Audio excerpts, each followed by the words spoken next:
बागवान साथियों, तो आज सीधे सीधे टॉपिक पर ही बात करते हैं कि हम आज का जो विषय है वो क्या है।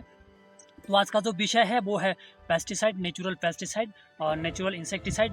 तो मैं बताना चाहूँगा कि जो नेचुरल जो पेस्टिसाइड है और इंसेक्टिसाइड है, ये दोनों सेम चीज़ है, क्योंकि बहुत सारे बागवान और किसान भाई कंफ्यूज हो जाते हैं कि पेस्टिसाइड क्या है, इंसेक्टिसाइड क्या है। ये अलग अलग भाषा है, इंसेक्टिसाइड, पेस्टिसाइड। तो दोनों ही कीटनाशक का काम करते हैं और दोनों को ही कीटनाशक कहा जाता है। तो नेचुरल जो पेस्टिसाइड कीटनाशक होता है उसको हम नेचुरल तरीके से तैयार करते हैं, और उससे थोड़ा फ़ायदा यह रहता है कि उससे हमारी ना तो क्रॉप को ज़्यादा कोई नुकसान पहुंचता है और ना ही ह्यूमन बॉडी को कोई नुकसान पहुंचता है, क्योंकि वो नेचुरल तरीके से तैयार किया गया है। और इस प्रोसेस को हम आपको भी बताते हैं कि किस तरीके से ये हमने तैयार कर रखा है, नेचुरल पेस्टिसाइड और नेचुरल इंसेक्टिसाइड। मैंने पूरा ड्रम तैयार करके रखा हुआ है, आपको भी दिखाएंगे और उसका पूरा प्रोसेस आपको हम बताएंगे किस तरीके से इसको हमने तैयार कर रखा है। अब आप लोगों के सामने है, तो इस ड्रम में मैंने तैयार कर रखा है नेचुरल पेस्टिसाइड, बोलो चाहे नेचुरल, इसको इंसेक्टिसाइड भी आप बोल सकते हैं। तो जैसे ये आप देखें, ये ड्रम, पूरा ड्रम है, कितना गाढ़ा गाढ़ा सा बना हुआ है, पूरा तैयार है अच्छे से। तो ये थोड़ा सा पुराना है, लगभग 6 महीने इसको बनाकर हो चुके हैं, और मैंने इसको स्प्रे भी इसकी की थी 1-2 बार। तो अगर अच्छे तरीके से इसको आप बनाते हैं तो ये अच्छे से काम करता है। तो मैं इसका पूरा प्रोसेस आपको बताना चाहूँगा। तो मैंने लगभग इसमें ज़्यादा नहीं, 10 केजी जो कड़ू होता है, हमारे सिरमौर में ज़्यादा कड़ू मिलता है, जो कि नीम के से भी ज़्यादा कड़वा होता है, उसके पत्ते 10 केजी के आसपास लगभग थे। और इसमें मैंने एरंडी के पत्ते भी लगभग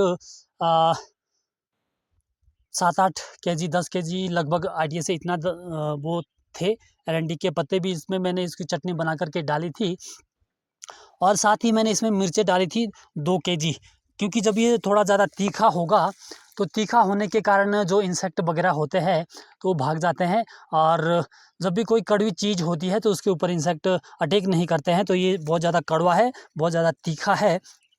और एरंडी के पत्ते भी मैंने इसमें डाल रखे हैं, और जिसको पशु पक्षी कीड़े वगैरह नहीं खाते हैं वो आइटम हमें कम से कम 10-8 इसमें डालनी है। तो इसके अलावा आप नीमास्त्र भी जिसको बोलते हैं, नीमास्त्र, नीम के पत्ते आप डाल सकते हैं। अगर नीम अवेलेबल है तो नीम बहुत ही अच्छा होता है, वो कीटनाशक का काम अच्छे से करता है। तो नीम के पत्ते भी आप इसमें डाल सकते हैं। तो इसको बनाने में थोड़ा ज़्यादा प्रोसेस लगता है, तो थोड़ा सा लेबर की भी ज़रूरत होती है। तो लेकिन लेबर कॉस्ट आजकल बहुत महंगी पड़ रही है, तो मैं खुद इसको बनाता हूँ। तो कभी कभी समय के अभाव के कारण मैं थोड़ा सा कुछ रासायनिक इंसेक्टिसाइड भी बीच में यूज कर ही लेता हूँ। लेकिन जो मैंने ये बना रखा है, ये OWDC में बना रखा है, डीकम्पोजर जिसको बोलते हैं।